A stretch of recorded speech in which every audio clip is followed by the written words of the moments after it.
In the quiet, unassuming community of Kitsap County, Washington, a picture-perfect family was living a double life. In January 2017, the illusion was shattered in a torrent of gunfire and fire. A family's night in turned deadly when their house went up in flames. Inside, 3 bodies were found, all shot to death before the inferno consumed their home. The horror was just beginning. 2 days later, a 4th body, that of the family's patriarch, was discovered, burned and discarded in a truck deep in the woods. This was no random act of violence. This was a targeted, brutal obliteration. A family vanished from the face of the earth, leaving behind a chilling question. Who wanted the Careaga family gone, and what dark secret were they trying to bury with them? To all who knew them, the Careagas were the embodiment of the American dream. At the heart of this thriving household was Johnny Careaga, 43, a respected figure in the local business community. Known for his sharp business acumen and generous spirit, he was a pillar of his community. His wife, Christale Careaga, 37, was the family's warmth and joy. Together they had built a stable and loving home, their union a testament to their love. Johnny and Christale had married in 2009, each bringing a son from a previous relationship into their new family. Johnathon Felipe Higgins, 16, and Hunter Evans Schaap, also 16, were more than step-siblings. They were like brothers. Their laughter and energy filled the home, a typical whirlwind of teenage chaos and camaraderie. From the outside, the Careagas were the perfect family, doing everything right. Their success was a tangible part of the community fabric. Christale ran a popular coffee stand, Kale's Java Hut, while she and Johnny co-owned Juanito's Taco Shop, a beloved Mexican restaurant in nearby Bremerton. Their names were synonymous with local business success. They weren't just successful, they were a visible and vibrant part of the community, smiling faces at school events, regulars at local gatherings. But beneath this idyllic facade, a storm was brewing. A dangerous secret was about to rip through their lives, leaving a trail of destruction that would shock everyone who thought they knew them. The nightmare began on a seemingly ordinary Friday night. Christale Careaga had friends over, a casual, harmless gathering. Inside the house, the air was filled with conversation and laughter. Meanwhile, Johnny Careaga was at home too, until his night took a sudden and sinister turn. An urgent phone call pulled him away, a brief meeting he promised he'd return from shortly. But when he came back, something was terribly wrong. He never re-entered the house. Instead, he stayed in the garage. One of the guests, sensing the unease, went to check on him. What they heard was a jolt of pure dread, the muffled, angry voices of 3 men arguing heatedly in the dark. That heated conversation, overheard in the shadows, would be the last clue anyone would have before the night unraveled into a deadly trap. As chaos erupted, a frantic, raw call broke through the quiet of the Bremerton Emergency Dispatch Center. On the other end of the line was 16-year-old Hunter Schaap, his voice choked with terror. He told the dispatcher that he and his family had been shot, his words a haunting echo of the horror around him. "I don't know, bro. Just fucking come. My family's fucking dead," he gasped into the phone. "What's the address?" 13417 T90 Drive West. "Come now. You said T90 Drive West, Washington. Okay, listen, I'm shot right now. My family's dead." "Hey, someone here with a gun. I don't know if you need to come now," Hunter pleaded. "How many people?" "I don't know, bro. Just King come. Yo, where are you shot? F. King dead. Come, man. Where are you shot? I'm talking. I don't know where. Then the line went dead. In a final act of cold, calculated cruelty, Hunter was smothered with a pillow before being executed with a single gunshot to the head. When first responders arrived, they were met with a scene of utter devastation. Flames consumed the Careaga home, a place of warmth and life now reduced to a shell. Inside, amid the smoke and ruin, they found the bodies of Christale, Johnathon, and Hunter. 3 lives extinguished in a matter of moments. It was brutal, deliberate, and chillingly, it was only part of the story. 2 days later, the final horror was unearthed in a remote part of Mason County, deep within a quiet tree farm. Inside a scorched Ford F-150 pickup lay the burned and broken body of Johnny Careaga. He had been shot, his truck torched, and his remains left to be consumed by the woods. A caretaker who worked on the property told investigators something strange. Johnny had been seen on the land earlier that same day, but without his truck. This detail, like so many others, raised more questions than answers. Who were the 3 men in the garage? Why did Johnny return but never enter the house? And what did someone want badly enough to wipe out an entire family? As investigators sifted through the wreckage, the deeper, darker picture of what had happened that night began to take shape. The fire wasn't just meant to destroy evidence, it was meant to send a message. According to the Kitsap County Fire Marshal's office, fire logs likely soaked in an accelerant had been deliberately placed on the beds where Christale, Hunter, and Johnathon had died. Then, large rocks were hurled through the windows, a final vicious act to feed the flames and ensure nothing was left. Whoever did this didn't just want them dead. They wanted to erase the family's entire existence. But the fire, destructive as it was, didn't hide everything. Amid the burned-out shell of the home, detectives stumbled upon something shocking. Inside the master bedroom, tucked away in a strongbox, was more than $50,000 in cash. A separate money bag held another $7,000. The killers hadn't taken a single penny. The motive wasn't robbery. This wasn't a crime of passion. The only explanation was something far more sinister. This is when the truth about Johnny Careaga's secret life began to surface. While he presented himself as a legitimate family man and business owner by day, behind the scenes, he was a key player in a much riskier operation.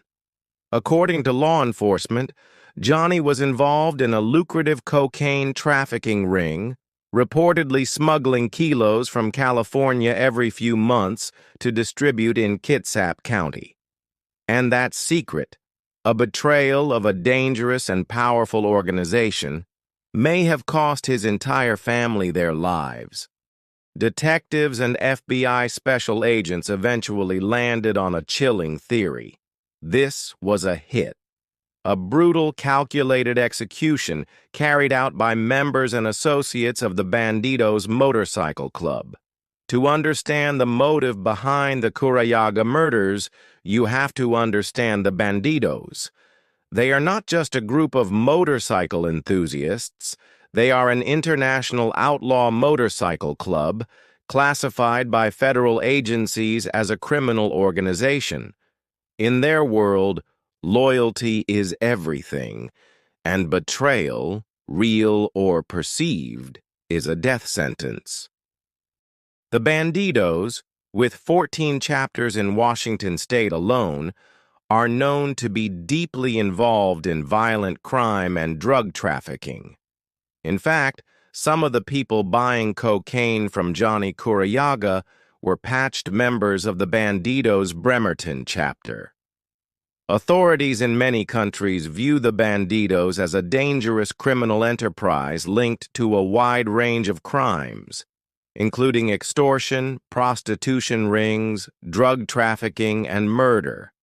Their rap sheet is long and chilling: racketeering, arms trafficking, assault, money laundering, contract killing, and more.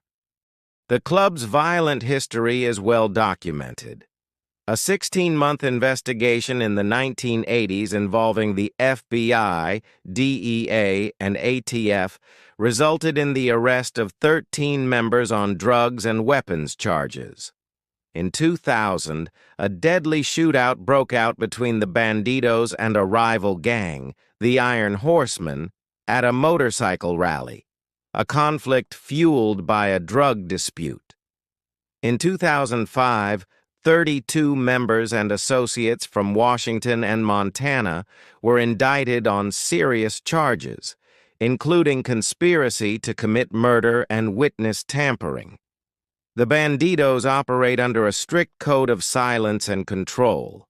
They project an image of brotherhood, but law enforcement sees them as a criminal network that uses violence to protect its illicit operations. The theory goes like this. Johnny Careaga was not just dealing drugs, he was dealing with the Bandidos. Whether he crossed them, owed them money, or was seen as a loose end, the consequence was the same. In their world, a betrayal of trust isn't resolved with a warning, it's resolved with an annihilation. The murder of his entire family wasn't an act of random cruelty. It was a devastating message, a brutal demonstration of power. The fire, the scorched truck, the execution of 3 innocent people. This wasn't just murder. This was an eradication. A family wiped from existence to send a brutal message to anyone else who might dare to cross the Bandidos Motorcycle Club. The Careagas were a family with a secret, and in the end, that secret caught up with them. A tragic reminder that a hidden life can have consequences that consume not only the guilty, but the innocent as well. The tragic story of the Careaga family is a chilling descent into the underworld of outlaw culture, where a secret life and a poisonous brotherhood collided with fatal consequences. The web of crime that led to their demise was not a random tangle of events. It was intricately spun, with its fatal thread beginning with Johnny's clandestine association with the Bandidos Motorcycle Club. This was no simple business arrangement. It was a deadly transaction, one that Johnny entered through a trusted friend, a confidant who had been helping him distribute cocaine. This same friend, in a fatal turn of events, began doing business with a formidable figure, Robert "Bobby" Watson, a high-ranking and feared member of the Bandidos. It's unclear whether Watson was simply a lucrative client, a direct competitor, or if he was testing the waters for a hostile takeover of Johnny's operation. But when Johnny's friend abruptly backed out of the arrangement, it forced Johnny into direct, face-to-face communication with Watson. This wasn't a friendly negotiation. It was a confrontation that lit the fuse of a powder keg, a dangerous dialogue between 2 men who believed they controlled their own fates. The tension escalated swiftly. During one of Johnny's regular trafficking runs to California, he found himself being followed. Bobby Watson, a ghost in the rearview mirror, tracked him down. The 2 men reportedly had a heated argument, their tempers flaring and lines being crossed. Whatever was said during that confrontation, a perceived disrespect, a debt left unpaid, a deal gone sour, or a threat to Watson's territory, sealed Johnny's fate. Just weeks later, his entire family would be dead. But the question remained, a horrifying puzzle for investigators. Was Johnny the only target, Or was this a brutal display of power meant to send a terrifying message to anyone else who dared to operate outside the Bandidos' control?